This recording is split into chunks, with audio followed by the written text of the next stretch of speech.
از صفی برایتون ختمی مصنوی ورزشی کرده بود. چلسی پولدار در انگلیا با سروری مربی نوی دورتر و دورتر شدن میگیرد. اگرچه پیشتر مخلصان بارسا رئال مادرید را از نداشتن بازیگر در جام جهان 2026 تمسخر و ملامت هم کردند، دیگر خطا میکنند. زیرا رئال مادرید سرآغاز موندیال جهانی توانست از چلسی مارک کوکورلا را خریداری کند و در او به امریکا، مکزیک و کانادا هم ارسال. با همین ما در صفحه منتخب اسپانیا بودن بازیگری یگانه اسپانیا از رئال مادرید را می‌بینیم. سپس البته ژوزه از چنگالی بارسا و اتلتیکو، برناردو سیلوای پرتغالی را هم را بود.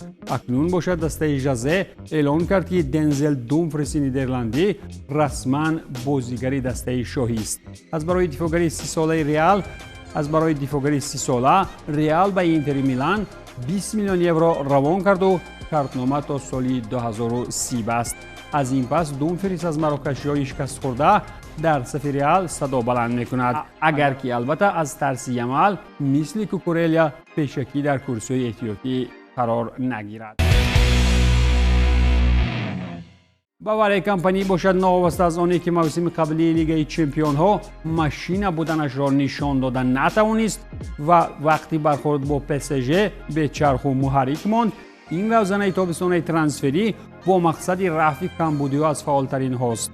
باواریا علاقه اویدی گزارش نتانیل براون بر عوض 55 میلیون یورو از اینتراکت فرانکفورت اعلام نموده با بازیگری نوی 23 ساله کارتنامه مدتش به سال 31 بست.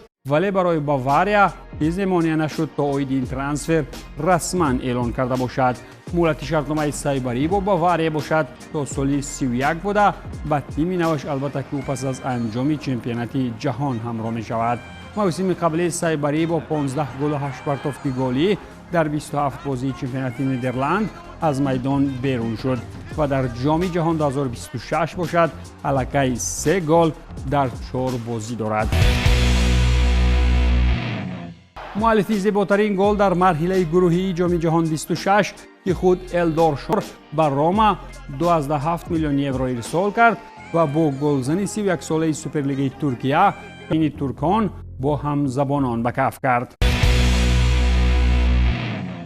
باشگاه دیگری آوازه‌داری ترکیه که حتی با آوردن ژوزه هم قهرمان شدن نتوانست، بالاخره از خود من سیتی دفاعگر می‌خرد. با قول فابریسیو رومانو شهریان از برای ناتان آکی نیدرلندی از جانب فینر 7.1 میلیون پوند پویده میگیرند. نیدرلندی 31 ساله از اتحاد جامدان غون نماید.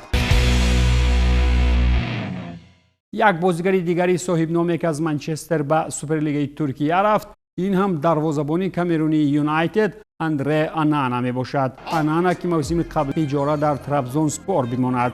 در آمدی گپ موسم قبلی آنانا 29 بازی گذرانیده 35 گل در چمپیونات ترکیه از دروازه‌اش بیرون کرد. از جانب دیگر باشد از نبودنش در یونایتد کسی هم سخت زیخ نشده است.